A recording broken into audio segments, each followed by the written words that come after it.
Hey guys, welcome back to YouTube channel करो startup में आप सबका फिर से स्वागत है। मैं संकेत बारोड़, एक स्टार्टअप कंसल्टेंट, बिजनेस कोच। आज आप सबके लिए एक बहुत ही इंटरेस्टिंग एंड अमेजिंग स्टार्टअप की केस स्टडी लेकर आया हूं। ऑलमोस्ट 3 महीने के बाद आज हमारी इस चैनल पे वीडियो आ रहा है। क्यों इतना ज्यादा डिलेशन हुआ उस पर कभी इन डिटेल में बात करने वाले हैं। लेकिन सबसे पहले मैं आप सबका तहे दिल से शुक्रिया अदा कहना चाहूंगा, क्योंकि हमारी चैनल पे आज 22,000 से भी ज्यादा लोगों की फैमिली बन चुकी है। यानी कि हमारी चैनल ने 22,000 सब्सक्राइबर का मार्क अचीव कर लिया है। तो इसी तरीके से आप सबका प्यार बनाए रखना है। इसी तरीके से मैं भी आपके लिए कई सारे स्टार्टअप्स, कई सारे बिजनेस के बारे में केस स्टडीज एंड काफी सारी लर्नेबल चीजें लेकर आता रहूंगा, जिसकी वजह से आप लोग अपने स्टार्टअप को एंड अपने बिजनेस को ग्रो कर पाओ। आज हम एक बहुत ही अमेजिंग स्टार्टअप के बारे में जानने वाले हैं कि किस तरीके से महज 3 साल के अंदर हमारे इंडिया के एक स्टार्टअप ने $15 बिलियन का मार्केट कैप अचीव किया, यानी कि नियर बाय 1 लाख करोड़। किस तरीके से गुजरात के अहमदाबाद के अंदर रहने वाला मामूली लड़का, जिस लड़के ने एक ऐसा स्टार्टअप खड़ा किया जिसकी वजह से पूरे इंटरनेशनल क्रिप्टो मार्केट के अंदर तहलका मच गया।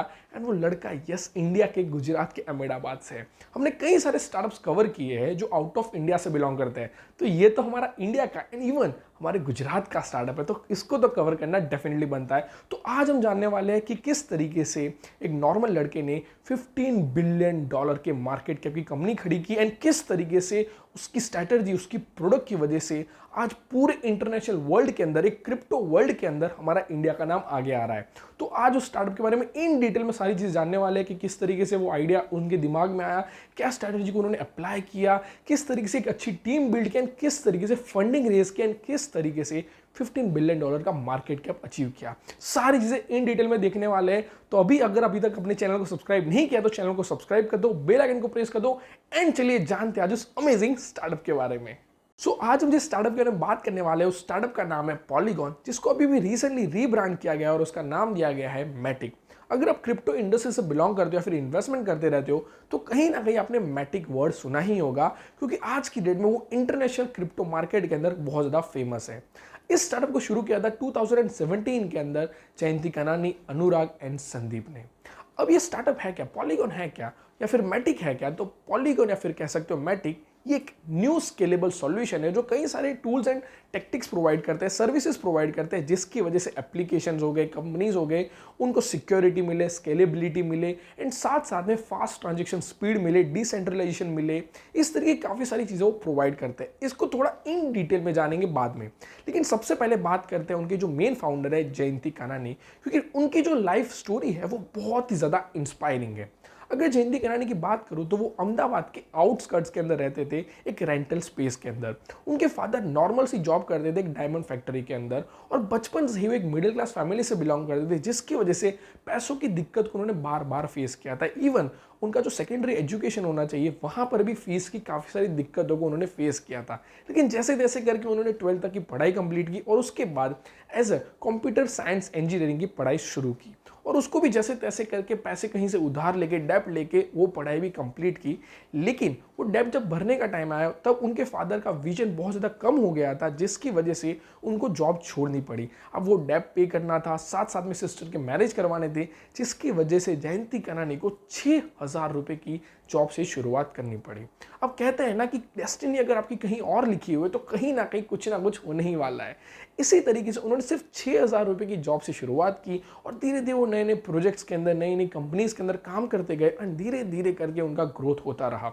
और उसके बाद उनको housing.com के अंदर एज अ डेटा साइंटिस्ट एक अच्छी जॉब मिली, जो उनके लिए एक बहुत बड़ा अचीवमेंट था। लेकिन कहते हैं ना कि आप एंटरप्रेन्योर बनते नहीं हो, लेकिन कहीं ना कहीं आपके अंदर वो कुछ ना कुछ क्वालिटीज होती है जो आपको एंटरप्रेन्योर बनाती है। तो इसी तरीके से जयंती कनानी बचपन से कोई ना नई नई चीज़ों के अंदर इन्वॉल्व होते थे, नए नए प्रोजेक्ट्स के अंदर एक्सपेरिमेंट करते थे एंड कोई ना कोई नई नई चीज़ें सीखते रहते थे। अब 2015 से लेकर 17 का जो पीरियड था, उस टाइम पे एक वेब सीरीज बहुत ज़्यादा फेमस हुई थी, जिस वेब सीरीज का नाम था गेम ऑफ थ्रोन्स। आप में से भी कई सारे लोगों ने उसके सारे सीजन्स देखे होंगे, जो नेटफ्लिक्स पे आज भी अवेलेबल है। उस सीजन के अंदर जो उनके कैरेक्टर्स थे, वो कैरेक्टर्स के अंदर बार बार झगड़े होते रहते थे एंड जिसकी वजह से कब कौन सा कैरेक्टर कब मर जाएगा किसी को पता नहीं होता था, और वो लोगों के लिए बहुत ज़्यादा एक्साइटमेंट क्रिएट करता था। तो उस वक्त जयंती कनानी के दिमाग के अंदर एक आइडिया आया और उन्होंने सोचा कि मैं एक बैटिंग वेबसाइट ओपन करूंगा, जहां पर आप बैट लगा सकते हो कि नेक्स्ट एपिसोड के अंदर कौन सा कैरेक्टर मरने वाला है, और अगर आपकी बैट सही रही तो आप एक अच्छा खासा पैसा कमा सकते हो। लेकिन वहाँ पे दिक्कत ये थी कि वहाँ पे एक इंटरनेशनल पेमेंट गेटवे की उनको नीड थी, और उस टाइम पे एक इंटरनेशनल पेमेंट गेटवे मिलना काफ़ी ज़्यादा डिफिकल्ट था। एंड यही सब चीज़ें ढूंढते ढूंढते वो आकर आए क्रिप्टो इंडस्ट्री के पास। यानी कि उनको पता चला ब्लॉकचेन के बारे में, बिटकॉइन के बारे में, इथेरियम के बारे में, और उसके बाद उन्होंने इस चीज़ों पे डीप नॉलेज लेना स्टार्ट किया। अब जब वो ये क्रिप्टो इंडस्ट्री के बारे में, ब्लॉकचेन के बारे में उन्होंने काफ़ी सारी चीज़ें सीखी, तब इथेरियम जो एक बहुत ही वेल नोन क्रिप्टो करेंसी, जिसका मार्केट कैप बिटकॉइन के बाद सेकंड हाईएस्ट है, उस पर्टिकुलर ब्लॉकचेन के अंदर काफ़ी सारी दिक्कतें आनी स्टार्ट हो गई थी। उस टाइम पे एक बहुत ही फेमस हुई थी गेम जिसका नाम है क्रिप्टो किटीज़। अब ये गेम इतनी ज़्यादा फेमस हुई थी कि इस गेम ने इथेरियम के नेटवर्क को जाम करके रख दिया था, एंड ये बहुत बड़ी दिक्कत हो गई थी उस टाइम पे।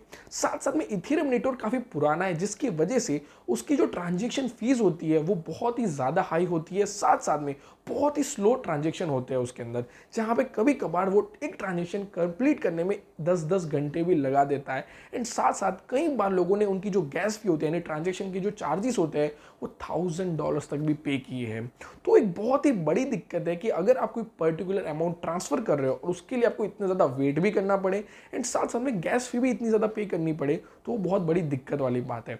तो ये सारी चीज़ों को वो नोटिस कर रहे थे, और उनके दिमाग के अंदर एक बहुत ही अमेजिंग आइडिया ने स्ट्राइक किया, और उसके बाद उन्होंने उस आइडिया को अपने दो फ्रेंड संदीप एंड अनुराग के साथ डिस्कस किया, एंड इसी तरीके से 2017 के अंदर पॉलीगॉन, या फिर कह सकते हो मैटिक की शुरुआत हुई। अब जानते हैं कि ये मैटिक है क्या आखिर।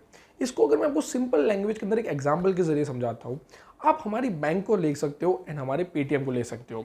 अब जो बैंक है, जहाँ पे आपको बहुत ज़्यादा हाई सिक्योरिटी मिलती है, लेकिन वहाँ पे स्केलेबिलिटी बहुत कम मिलती है, ट्रांजेक्शन स्पीड भी बहुत कम मिलती है।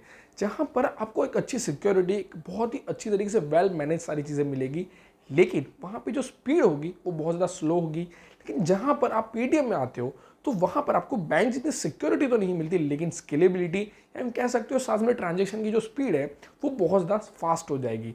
तो इस तरीके से जो इथेरियम है वो हमारी बैंक है, एंड पॉलीगॉन या फिर मैटिक है वो एक तरीके से पेटीएम है। अब इथेरियम के जो ट्रांजेक्शन होते थे, उसकी जो लिमिट है वो 1 सेकंड के अंदर से 30 to 40 ही है, जिसकी वजह से बहुत ज़्यादा ट्रांजेक्शन हो जाते थे, तो जिसकी वजह से इथेरियम के अंदर गैस फी बढ़ जाती थी, एंड साथ साथ में इथेरियम के अंदर ट्रांजेक्शन की जो टाइमिंग होना चाहिए वो भी बहुत ज़्यादा बढ़ जाता था।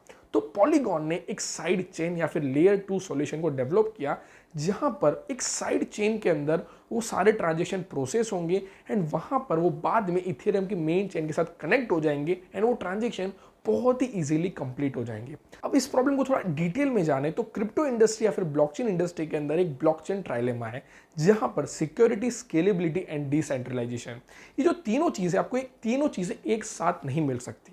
एग्जाम्पल के जरिए समझते हैं कि इथेरियम के अंदर जो सिक्योरिटी है वो बहुत ही ज़्यादा हाई है, क्योंकि वहाँ पर जो वैलिडेटर्स है, जो ट्रांजेक्शन को वैलिडेट करते हैं, वो लाखों करोड़ों कंप्यूटर्स है, जिसकी वजह से वहाँ पे सिक्योरिटी हाई है। लेकिन जहाँ पर एक ही चीज़ बार बार कई सारे कंप्यूटर्स में होती है, जिसकी जो स्केलेबिलिटी है वो बहुत ज़्यादा कम है, एंड डिसेंट्रलाइजेशन आपको मिलता है। लेकिन अगर आप एक मान लो $2 कहीं पर ट्रांसफर कर रहे हो, तो आपको इतनी ज़्यादा सिक्योरिटी की ज़रूरत नहीं होती, तो आप वहाँ पे सिक्योरिटी को सेक्रीफाइस कर सकते हो, एंड स्केलेबिलिटी एंड डिसेंट्रलाइजेशन को ले सकते हो, और वहाँ पर ही काम करता है पॉलीगॉन। जब भी ऐसे कोई ट्रांजेक्शन होते हैं जहाँ पर पॉलीगॉन अपने खुद के वैलिडेटर के थ्रू वो ट्रांजेक्शन को वेरीफाई करता है, जो अपने 1000 या फिर 2000 जितने भी वैलिडेटर्स हैं उनके जरिए वो ट्रांजेक्शन वेरीफाई होता है, एंड वो ट्रांजेक्शन के अंदर आपको स्केलेबिलिटी मिलती है, एंड साथ साथ में सिक्योरिटी भी मिलती है, लेकिन इथेरियम जितनी नहीं, या फिर इथेरियम की ब्लॉकचेन जितनी नहीं, एंड साथ साथ डिसेंट्रलाइजेशन भी मिलता है, जिसकी वजह से आपका ट्रांजेक्शन स्पीड में भी होगा, एंड गैस फी बहुत ही माइनर लगेगी। जहां पर अगर मैं बात करूं कि इथेरियम के अंदर जो गैस फी लगती है वो $50 $100 है, उससे भी ज़्यादा होती है, लेकिन पॉलीगॉन के अंदर सिर्फ महज सेंट के अंदर ट्रांजेक्शन फी लगती है। साथ साथ में पॉलीगॉन 1 सेकंड के अंदर 65,000 ट्रांजेक्शन को प्रोसेस कर सकता है, एंड साथ में अगर बात करूं इथेरियम की, तो वहां पे 30 to 40 ट्रांजेक्शन ही पॉसिबल होते हैं। एंड साथ साथ में इथेरियम ब्लॉकचेन जो दिन के अंदर 1 मिलियन ट्रांजेक्शन कंप्लीट करता है, लेकिन जहां पर पॉलीगॉन 7.4 मिलियन से लगाकर 8 मिलियन ट्रांजेक्शन एक दिन पे कंप्लीट करता है। एंड कहीं ना कहीं आज उनके लेयर 2 सॉल्यूशन या फिर उनकी टेक्नोलॉजी की वजह से आज उनके टेक्नोलॉजी के साथ में मोर देन 450 एप्लीकेशन आज रन कर रही है, जहां पर more than 350 million transaction complete हो चुके हैं, एंड साथ साथ में आज उनके पास more than 13 million unique users है। तो आज ये पॉलीगॉन बहुत ही ज़्यादा स्पीड के साथ ग्रो कर रहा है एंड साथ साथ में बहुत ही अच्छी तरीके से क्रिप्टो इंडस्ट्री के अंदर एक नया चेंज लेकर आ रहा है। अब बात करते हैं उनकी फंडिंग के बारे में, उनकी स्ट्रेटजी के बारे में कि किस तरीके से वो फेमस हुए, किस तरीके से आज उनका जो रेट है फिर मार्केट कैप वो इतना ज़्यादा है। तो पॉलीगॉन जब स्टार्ट हुआ तो उन्होंने अपना खुद का एक टोकन भी लॉन्च किया था जिसका नाम दिया था उन्होंने मैटिक। अब मैटिक जब शुरू हुआ तो उसका जो रेट था वो 1 रुपये से लगाकर महज 2 या 3 रुपये के आसपास था, लेकिन आज अगर मैं बात करूं तो उसका रेट मोर देन 100 रुपीज़ है एंड साथ साथ में मई मंथ के अंदर उस पर्टिकुलर टोकन का जो रेट था वो मोर देन 200 भी क्रॉस कर गया था। एक ऐसा भी टाइम आया था जहां पर 23 मई को अगर मान लो आपने पॉलीगॉन के अंदर 10:30 बजे 10,000 या फिर 1 लाख रुपए डाले हैं तो 24 मई को वो आपके पैसे डबल हो गए थे, यानी कि 20,000 या फिर उससे भी जैसे कोई भी अमाउंट आपने डाली है 2 लाख हो सकती थी। तो वहां पर 25 दिन में पैसा डबल नहीं हो रहा था, लेकिन एक ही दिन में डबल हो रहा था। वो क्यों हो रहा था उसके बारे में मैंने बिटकॉइन पे एक वीडियो बनाया कि किस तरीके से बिटकॉइन काम करता है, किस तरीके से ब्लॉकचेन टेक्नोलॉजी काम कर सके, वो आप देख सकते हो। तो आज मैटिक टेक्नोलॉजी के अंदर काफी सारे ज़्यादा लोग इन्वेस्ट कर रहे हैं, काफी सारे लोग टोकन भी उसके परचेज कर रहे हैं। अब बात करते हैं कि मैटिक ने किस तरीके से फंडिंग रेस करना स्टार्ट की। तो मैटिक ने सबसे पहले शुरुआत की थी 2017 के अंदर, जहां पर वो एक छोटे सी जगह से उन लोगों ने अपने स्टार्टअप को एक मोड़ देना स्टार्ट किया था, जहां वो धीरे धीरे ग्रो कर रहे थे और उन्होंने बिनांस पे अपना सबसे पहला IEO initial exchange offering launch किया था, जहां पर उन्होंने नियर बाय $5 मिलियन प्लस की फंडिंग रेस की थी। और उसके बाद उन्होंने अपने काफ़ी सारे टेक्नोलॉजी को डेवलप किया, साथ साथ में काफ़ी सारे एप्लीकेशंस को डेवलप किया।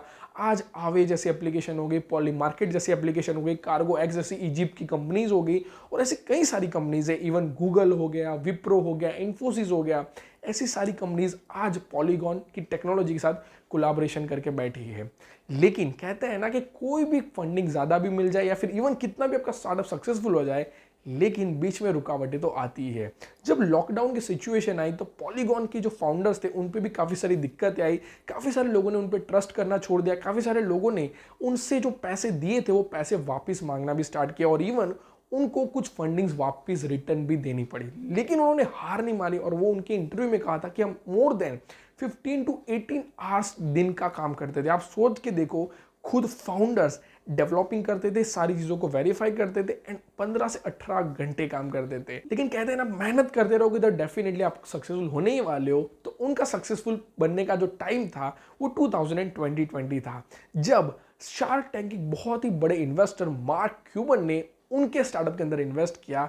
जब उन्होंने एक सक्सेसफुल IEO लॉन्च किया, साथ साथ में उनकी टेक्नोलॉजी वर्ल्ड क्लास थी, एक बहुत ही अच्छी प्रॉब्लम सॉल्विंग प्रोडक्ट वो डेवलप कर चुके थे, जिसकी वजह से उन्होंने मार्क क्यूबन के साथ भी बात की एंड उनके साथ भी कोलैबोरेशन किया और उसके बाद मार्क क्यूबन ने एक X अमाउंट पॉलीगॉन के अंदर इन्वेस्ट किया। क्यों किया? क्योंकि मार्क क्यूबन के खुद का वेबसाइट या फिर खुद का एक फॉर्म है जिसका नाम है lazy.com, जो एक पोर्टफोलियो वेबसाइट है, जहां पर वो एक बहुत ही जल्द एक NFT वेबसाइट को डेवलप करने वाले हैं और वहां पर वो पॉलीगॉन नेटवर्क का यूज़ करने वाले हैं, जिसकी वजह से उन्होंने उनके पर्टिकुलर स्टार्टअप के अंदर इन्वेस्ट किया। एंड जैसे ही लोगों को पता चला कि मार्क क्यूबन ने इन्वेस्ट किया है तो इस पर्टिकुलर टोकन का रेट मोर देन $2 चला गया था एंड आज की डेट में वो रेट नियर बाय 1.15 या 1.13 के आसपास चल रहा है। फिर भी अगर मैं आज की बात करूं तो स्टार्टअप की वैल्यूएशन है वो नियर बाय $10 बिलियन है। अब जानते हैं वो ऐसी कौन सी दो स्ट्रेटजी या फिर दो बहुत ही बेस्ड लर्निंग है जो जयंती गनानी ने काफ़ी सारे अपने इंटरव्यूज़ के अंदर लोगों को बताया हुआ है। और सबसे पहले उनकी लाइफ की बेस्ड लर्निंग है और वो है नथिंग इज स्मॉल। जयंती गनानी ये कहते हैं कि आजकल के जो फाउंडर्स है, एंटरप्रेन्योर्स है, फिर जो भी इंजीनियर्स है, वो हमेशा ऐसा सोचते हैं कि मुझे कोई बड़ी प्रॉब्लम दिखेगी तभी जाके मैं स्टार्टअप स्टार्ट करूंगा या फिर उस बड़ी प्रॉब्लम को सॉल्व करूंगा तभी जाके मेरा आइडिया सक्सेसफुल होगा। लेकिन ऐसा नहीं होता। जो प्रॉब्लम आज आपको छोटी लग रही है लेकिन उसका मार्केट बहुत बड़ा हो सकता है। और इसका सबसे बड़ा एग्जाम्पल है खाता बुक। काफ़ी सदियों से एक ही मेथड फॉलो हो रही थी, जहाँ पे कोई भी दुकान के अंदर या फिर कोई भी पान के गल्ले के अंदर लोग वही पेपर एंड कागज़ के अंदर वही चीज़ें लिख रहे थे और वही चीज़ों को मेंटेन कर रहे थे। लेकिन एक इंसान को आइडिया आया कि क्यों ना इस चीज़ को और टेक्नोलॉजी को कनेक्ट किया जाए और उन्होंने खाता बुक एप्लीकेशन की शुरुआत की एंड आज उस स्टार्टअप की वैल्यूएशन भी मिलियंस ऑफ डॉलर्स के अंदर है। तो इसी तरीके से अगर आपको कोई छोटी प्रॉब्लम नज़र आती है तो उस पर काम करो, उस पर रिसर्च करो, क्या पता वो जो छोटी प्रॉब्लम है उसका मार्केट बहुत बड़ा हो एंड आज तक उस छोटी प्रॉब्लम पे किसी ने ध्यान ही ना दिया हो, तो आप भी नेक्स्ट बिलियन डॉलर कंपनी खड़ी कर सकते हो। एंड सेकेंड उनकी जो लर्निंग है, और वो है लर्निंग है वर्क ऑन फ्यूचर।